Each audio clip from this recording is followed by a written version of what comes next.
Hi, I'm Felicia Hom with Examiner.com at the LA Asian Pacific Film Fest, and I'm here to interview the director of Will You Still Love Me Tomorrow, Arvin Chen. Hello. Hi, Arvin. Hello. So, would you be able to tell us a little bit about your film? Yeah, so it's a Taiwanese gay family dramedy, and it's all shot in Taiwan, and this is its West Coast premiere.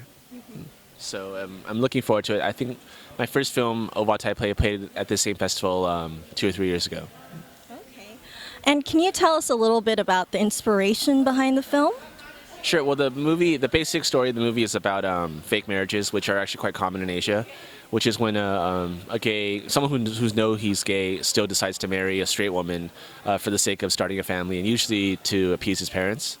So it's basically about that, and the idea came to me really just because I have some gay friends in Taiwan that were telling me about this thing that still happens all the time in Taiwan, and the story kind of developed from there. Okay. And so in your film, is most of the focus on Richie Chen's character, Wei Cheng, or is it also split evenly between him and his wife character?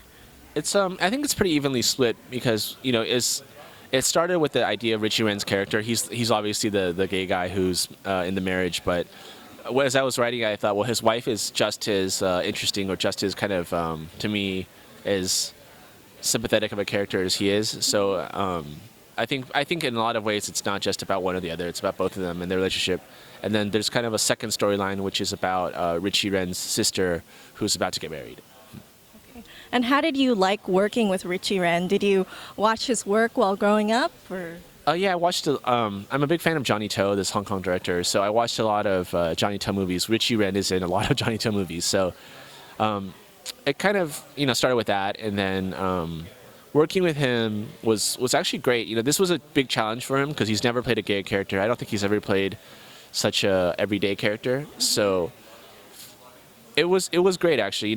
It was a very different style of acting than he's used to, a very different style of filmmaking than he's used to, but he's such a nice guy. I mean, he's the sweetest guy, and he did this movie for very little money. He's just a really solid guy. He's a big pop star, obviously, in China and Taiwan and Hong Kong, but he's a really down to earth guy. So we were lucky to work with him. Same with Mavis. Mavis is very cool too. Okay. So while you were working on the film, did you encounter any difficulties? Were there any language barriers, or what were just some of the challenges?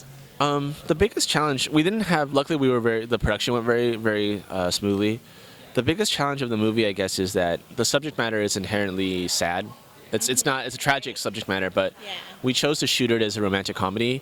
So I think most of the challenges were based on that. Everything that we ran across was how to achieve the tone of romantic comedy, even with subject matter that doesn't necessarily lend itself to romantic comedy. So I think that was the biggest challenge, and from the casting to the filmmaking to everything was difficult to try to achieve that tone. Okay. And so what are you looking forward to working on in the future? Do you have anything lined up? Not anything right away. I'm starting to write a new script for this other producer, and the challenge of the new one will be that it takes place mostly in America, and it has multiple languages. There's American characters, Chinese characters, Taiwanese characters, Hispanic characters. So for me, it's a new challenge, and then I'm going to be working multiple languages, and it's more cross-cultural. Okay, great.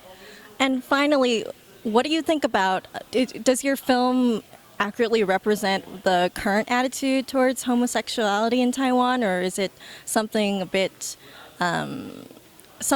more in the past, or is that really a current reflection of what it's like?